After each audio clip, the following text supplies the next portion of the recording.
শবে বরাত নিয়ে আমাদের মধ্যে ভুল ধারণা আছে, এমনকি 12 রাকাত নামাজ পড়ার নিয়ম আছে, আমল সঠিক কিনা? শবে বরাতে মূলত কি কি আমল আছে? আপনি আল্লাহ তাআলার পক্ষ থেকে সাধারণ ক্ষমার আশায় দোয়া করছেন, নিজের মতো করে ইবাদতবন্দি করছেন, সেটা আপনার ব্যাপার। আমি একটু আগেই বলেছি, শবে বরাতে নির্দিষ্ট কোনো নামাজ, নির্দিষ্ট কোনো রাকাত সংখ্যা, নির্দিষ্ট কোনো আপনার পদ্ধতি, এগুলো কোনোটা কোনো হাদিস দ্বারা প্রমাণিত না। শরীয়ত আপনাকে নির্দিষ্ট কোনো ফরম্যাট ঠিক করে দেয় না যে এই ফরম্যাট আপনাকে করতে হবে।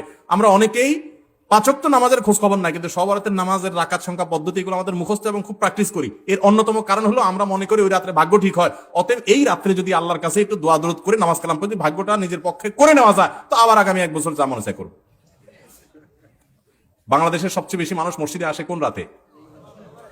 শবে বরাতে। মসজিদে মানুষ আসছে, এটা তো খুশির কথা, কিন্তু কথা হলো ওই রাতেই কেন বেশি আসে, অন্য সময় আসে না কেন? কাহিনী কি? কারণ মানুষ মনে করে ওই রাতে ভাগ্য ঠিক হয়।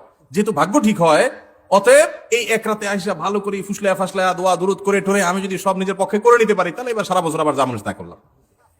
একজন এলাকার এখানে চেয়ারম্যান সাহেব আছেন, এলাকার যারা জনপ্রতিনিধি সারা বছর যারা তার কাজ করে তাদেরকে তারা সুযোগ সুবিধা দেয়, তাই না?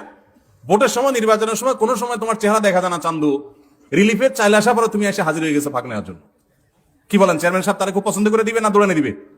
সারা বছর মসজিদে আসার খবর নাই, এখন তুমি ভাগ্য ঠিক হওয়ার আশা করে ওই সময় এসে সিরিয়াল দিয়ে দাঁড়ায় গেছো। তুমি পানি চেঁচার সময় ছিল না, মাছ ধরার সময় হাজির হয়ে গেছো। বুঝেন নাই কথাটা? এই জন্য নামাজ কি শুধু শবে বরাতে পড়ার জিনিস না, সারা বছর পড়ার জিনিস। আর ভাগ্য কিন্তু মানুষের সবাই কদরও ঠিক হয়।